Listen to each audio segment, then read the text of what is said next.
Hi, this is Guy Wallace.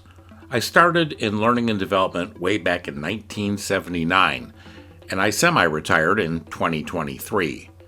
But my current mission as a semi-retired L&D professional is to help enterprise learning and development organizations become more performance-based. Welcome to my podcast. This episode is another production from Google's Notebook LM podcasting capabilities. I've been experimenting with these and have produced quite a few since September of 2024. This episode is about an article from John Carlisle, somebody that I met back in 1981 when I was working at Motorola. John was a part of the Huthwaite organization at that time. His article, From Negotiation to a System of Profitable Collaboration, describes a journey that he undertook when he began studying negotiation as a phenomena back in the 1970s. He was trying to understand the West's conflict-ridden economic system and its impact on negotiations and collaboration. Let's listen in to the deep dive from Google's Notebook LM podcasting capabilities. Hey there, and welcome back. We're diving into something pretty useful today, negotiation. But not about winning or, typical stuff. We're going deeper. Yeah. Thinking about negotiation as a whole system. Right. And how that can help you unlock some really great collaboration. Yeah, especially when you're dealing with those complex projects. Exactly.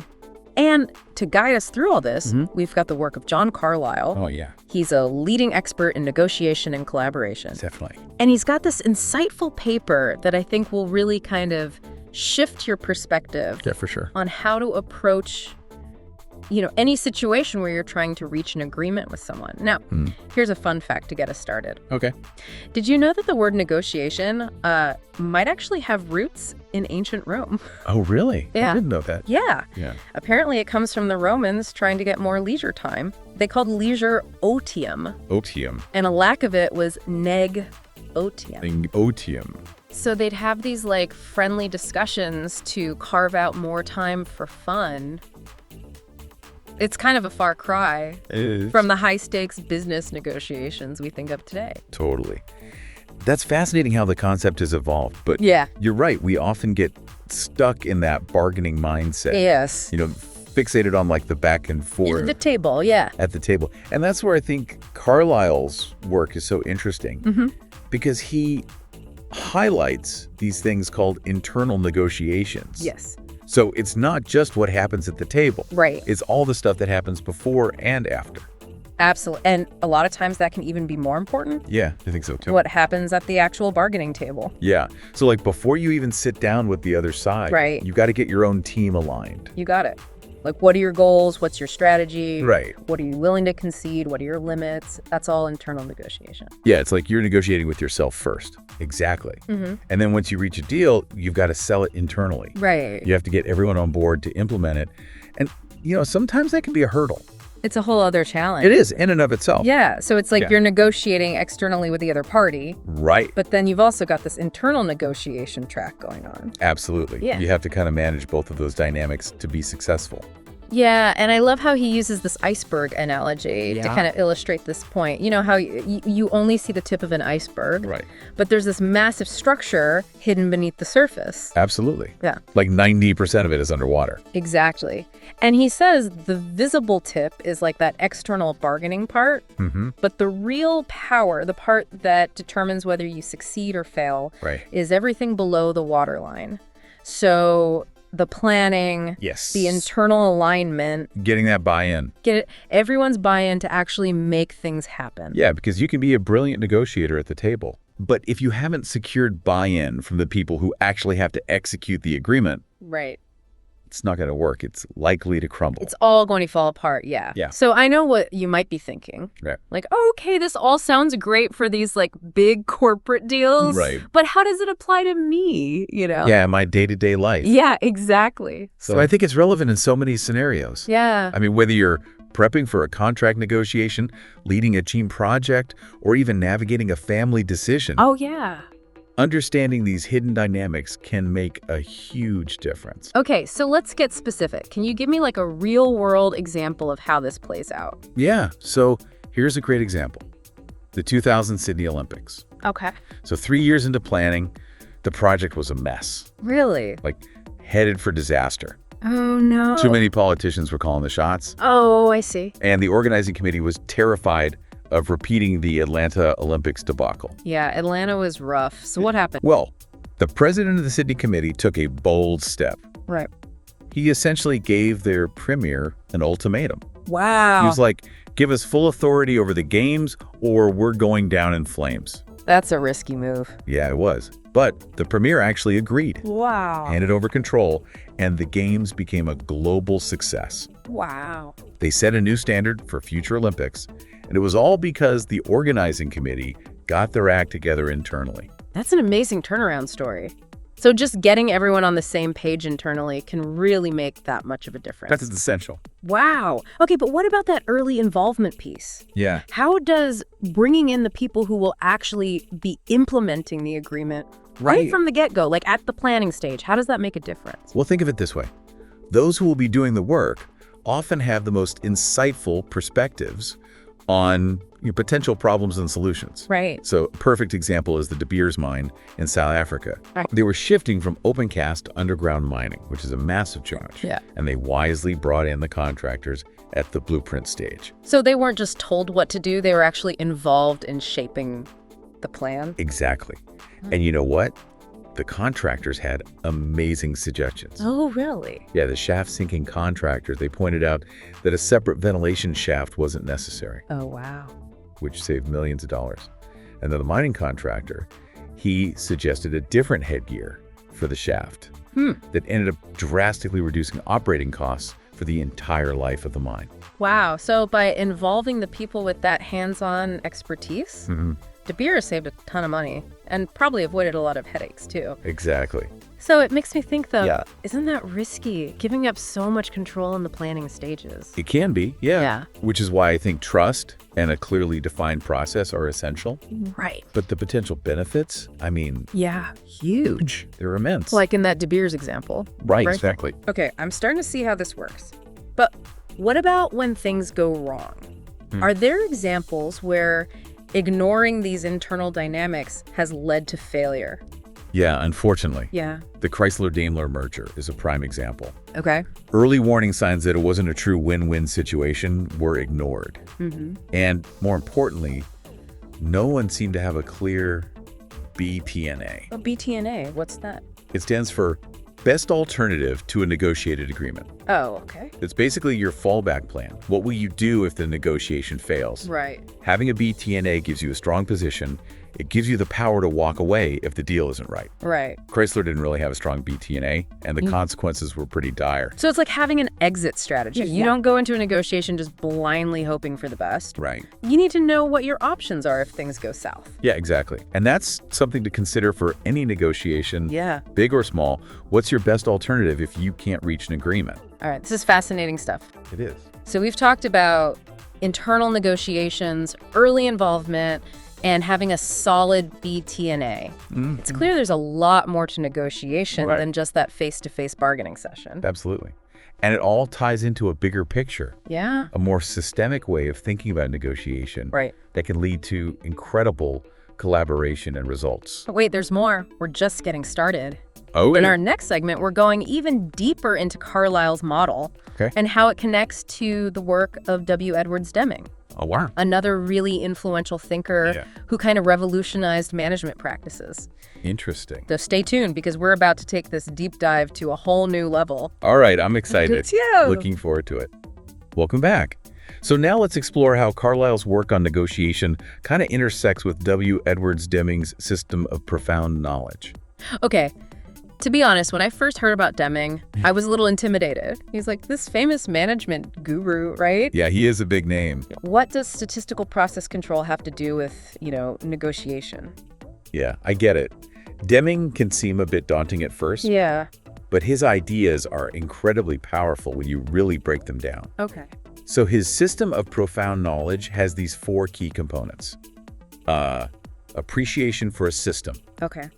understanding variation, psychology, Okay. and a theory of knowledge. Okay. So all of these actually apply directly to how we approach negotiation. Okay, let's unpack this. What does it even mean to appreciate a system in like a negotiation context? Yeah, it means recognizing that negotiation isn't just this series of isolated events. It's part of a larger system, like a web of relationships, processes, and goals. Okay. Think of it like a team sport. Okay. Everyone has a role to play. Right. And their actions affect the whole team's performance. So it's about understanding that bigger picture, how all the pieces fit together. Exactly. And a great example of this is the shift that Carlisle helped bring about in the construction industry. So traditionally, the client, the one paying for the project, Right. was seen as kind of like the ultimate authority.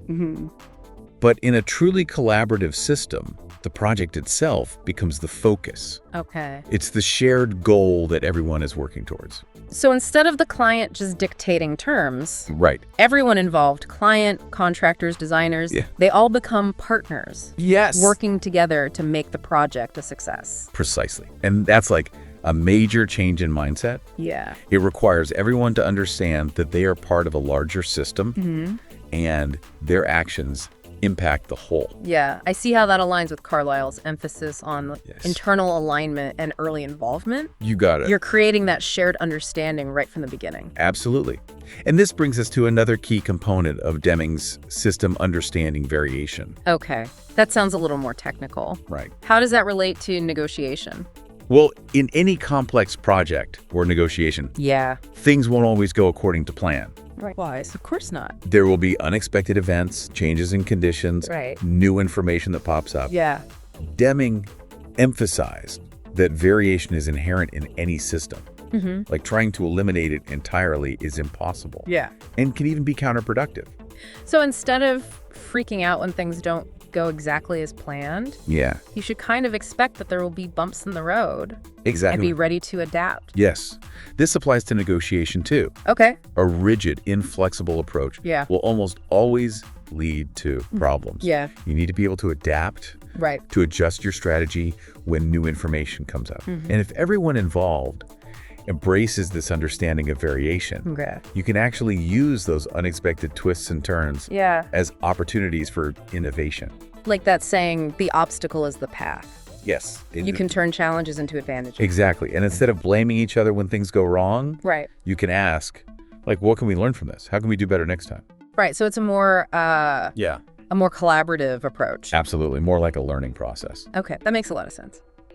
So we've got appreciating the system. We've got understanding variation. What about the psychology piece? Okay. How does understanding human behavior play into all of this? Well, this one's pretty straightforward. Okay. Negotiation at its core is about human interaction. Yeah, of course. It's about understanding motivations, building trust, communicating effectively. Deming stressed that psychology was crucial for any successful system. Okay. And this is where it really intersects with Carlisle's work. So it's not about being manipulative or using like sneaky tactics.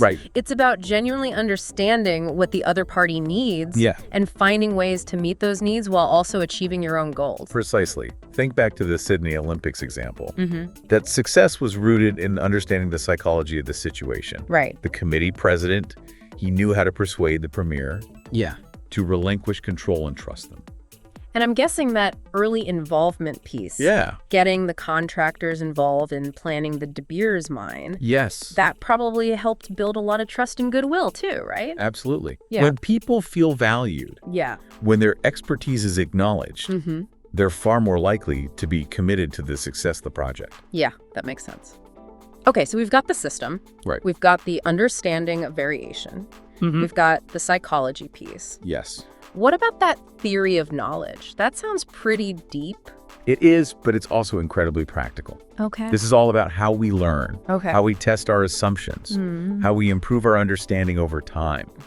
Deming was a big believer in the scientific method, Right. making observations, testing hypotheses, and refining our knowledge based on evidence. So instead of relying on gut instinct or what we think we know about negotiation, we should constantly be experimenting, gathering data, and seeing what actually works and what doesn't. Exactly.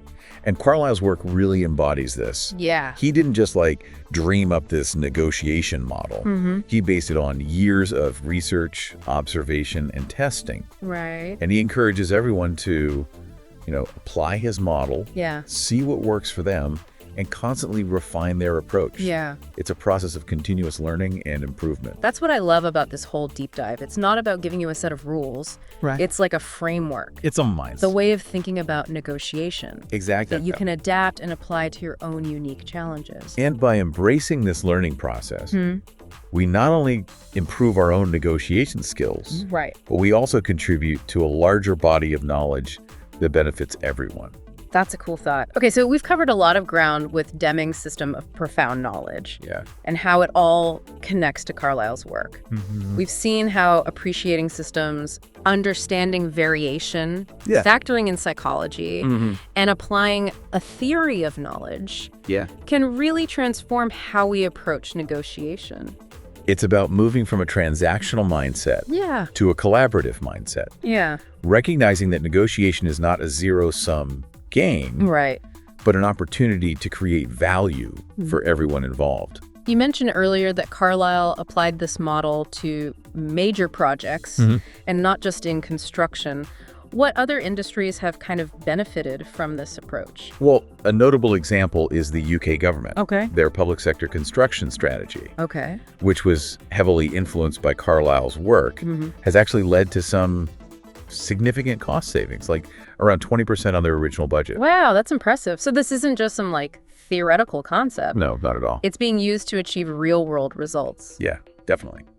Wow. Okay, so the results go beyond just cost savings though, right? So, yes. This approach leads to Well, yeah, you get better efficiency, higher quality, and stronger relationships between all the parties. So it's a win-win-win. Yeah, it really is. I'm curious though. Yeah. How did Carlisle manage to get the UK government on board such a radical change? That's a great question. That's a story for our next segment. Okay. We'll delve into the specific strategies and tactics he used to implement this model. Okay. And explore how you can apply those same techniques to your own negotiation challenges. Okay. Whether they're at work, at home, or anywhere in between. All right, everyone, stay tuned for part 3 of our deep dive into negotiation. We're about to get tactical. Yeah, it's going to be good. Welcome back. So I'm really excited to dig into this final part of our negotiation deep dive. We've been exploring this idea of negotiation as a system for collaboration based on the work of John Carlisle. And I'm really eager to learn how he actually put all of this into action. Yeah, his success in influencing the UK government's public sector construction strategy is a fantastic example of how to bring about real change. It's one thing to have great ideas, but it's quite another to actually get people, especially government officials, to actually adopt them. Right. So how did he pull that off? Well, it comes down to his understanding of both the psychology of change and the strategic use of data and evidence. Okay. He couldn't just stroll into Whitehall and say, hey guys, here's a new way of doing things. Yeah, it's get on board. Right, exactly. He had to make a really compelling case, one that resonated with the government's goals and priorities. Absolutely. And one of Carlisle's key strategies was framing his model in terms of value creation, not just cost reduction. Okay. He emphasized that collaborative negotiation with early involvement from all stakeholders could lead to better quality, efficiency, and innovation. So instead of just hammering on saving money, Right. he highlighted the potential for a win-win for everyone. So the government, contractors, and ultimately the taxpayers. Precisely. He painted a picture of a more efficient and effective public sector construction process, one that delivered better value and built stronger relationships between all the parties. Okay, that's smart. But, Yeah. it's still the government we're talking about. Right. They love their bureaucracy and their paperwork. Yeah, they do. So how did he convince them that this new system would actually work? That's where data and evidence come into play. So Carlisle had a wealth of data from his work across various industries, showcasing the tangible benefits of this approach. Okay. He had a track record of success to point to, with compelling statistics that proved his model could deliver on its promises. So he didn't just come in with a theoretical argument. He had the receipts to back it up. Yeah, he had the data. Yeah. He understood that to drive change within a large, complex organization like the UK government, you need to speak their language. Okay. You need to present a clear, evidence-based case aligned with their strategic objectives. That's a great reminder that even the most groundbreaking, amazing ideas, you still have to present them in a way that resonates with your audience. Absolutely. You have to package it in the right way. Yeah. And I think Carlisle's success with the UK government offers a roadmap for anyone looking to implement change. Okay. Whether you're trying to adopt a new negotiation strategy, implement new technology, or just change a long-standing process, the principles are the same. So to sum up what we've learned from Carlisle's example, we need to frame our idea in terms of value creation, so highlighting the benefits for everyone involved.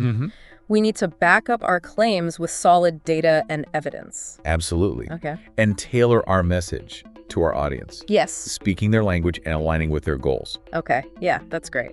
So as we wrap up this deep dive into negotiation, I want to leave you with a little challenge. Think back to a recent negotiation that didn't go as well as you'd hoped. Okay. Now put on your Carlisle hat and analyze it.